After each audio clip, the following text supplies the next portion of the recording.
ومن القاهرة يلتحق بنا عبر الهاتف الآن حازم الهواري عضو مجلس إدارة اتحاد الكرة المصري. سيد الهواري أهلا بك معنا. أولا تبدو قضية حسام غالي تتحول إلى قضية رأي أو قضية شارع في مصر الآن. هناك حشد كبير يطالب بتدخل الاتحاد المصري، لا يبقى مكتوف الأيدي خلف لاعبه، خاصة وأن العينة التي جاءت إيجابية جاءت بعد حضوره للسعودية بأقل من 24 ساعة، أي من معسكر منتخب بلاده. اليوم كان هناك تصريح لسمير زاهر رئيس الاتحاد المصري بأن حسام غالي لن يكون وحيدا في هذه القضية. هل من جديد في هذا الإطار؟ هو طبعا يعني انا تصديقا لكلام الكابتن سمير زاهر رئيس الاتحاد، انا بايده ان الاتحاد المصري هيقف مع حسام غالي الى اخر يعني قطره زي ما بيقولوا، لان احنا كلنا ثقه ان حسام غالي مش ممكن ياخد منشطات، لان حضرتك تعلم ان في بطوله الامم الافريقيه يعني الدكتور بيقدم للجنه الطبيه في الاتحاد الافريقي جميع الادويه اللي خدتها اللعيبه.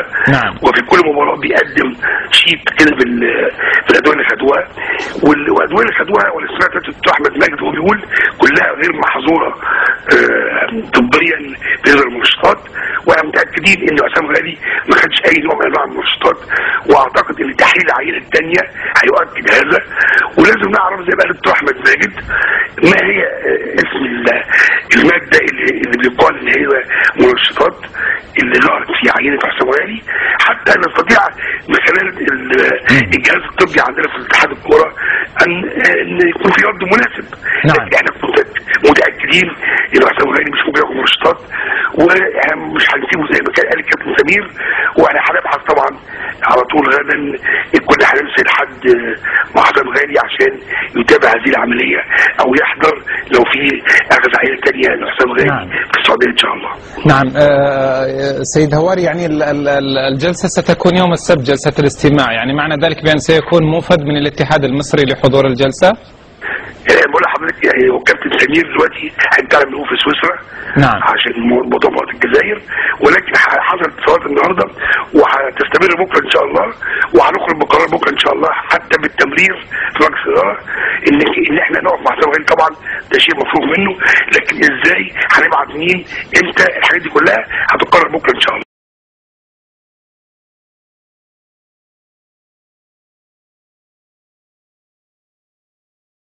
نعم.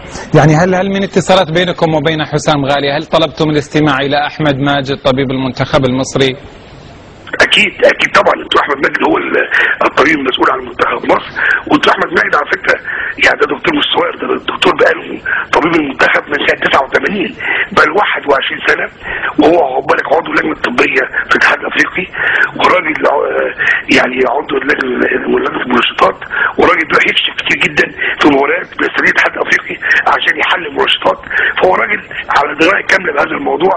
مش ممكن هو هيقع في يعني فاهمين الغلطه الصغيره مستحيل. يعني بقول لك نعم. ان حسام غالي ما خدش اي منشطات، وده والايام هتثبت هذا، وتحليل العينه الثاني ان شاء الله هيثبت هذا.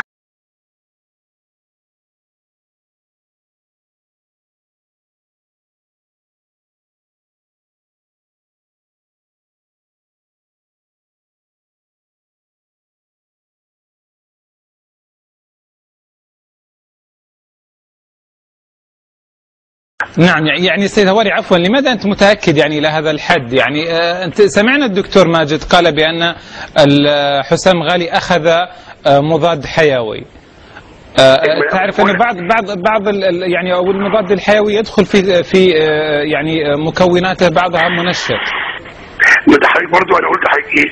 لكن احمد ماجد راجل بقى له 21 سنه طبيب المنتخب، راجل بيعمل في مجال المنشطات بقى له فتره، راجل الاتحاد الافريقي بيبعته لمباريات كثيره عشان يكشف عن المنشطات.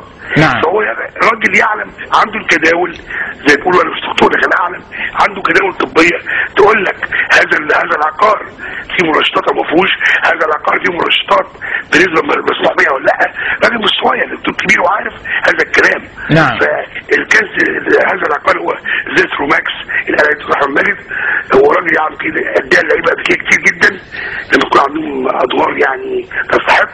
نعم. ومش مش مش مش مش مسموح، يعني مش غلط، يعني عقار مسموح محبين ان هو ياخده كمضاد حيوي. نعم.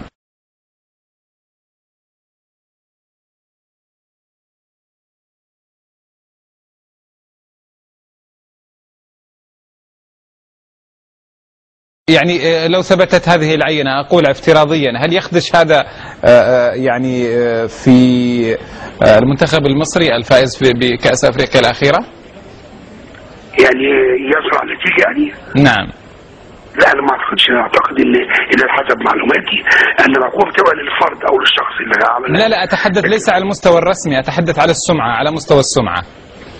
اصل سمعه ايه يعني؟ انا هسألك سؤال، انا بقول لك انا متاكد، لكن لو انت تقول زي ما تقول انا اسال سؤال افتراضي سيد هواري فقط، سؤال افتراضي. انا هرد على حضرتك اهو. نعم. افتراضا. نعم. حتى لو افتراضا هو خد ايه؟ ده خد مضاد حيوي عشان كان عيان. وكل البعثه او كل البعثات هناك تعلم ان المنتخب المصري 12 لعيب جالهم انفلونزا. نعم. تعرف ان خايفين يكونوا انفلونزا الخنازير. هذا صحيح. وعملوا تحليل لو تفتكر. نعم صحيح. وذكر في 12 لاعب مش لعيب واحد. نعم. وكلهم خدوا نفس العقار. يعني دي حاجه مش لا تدين اي احد يعني.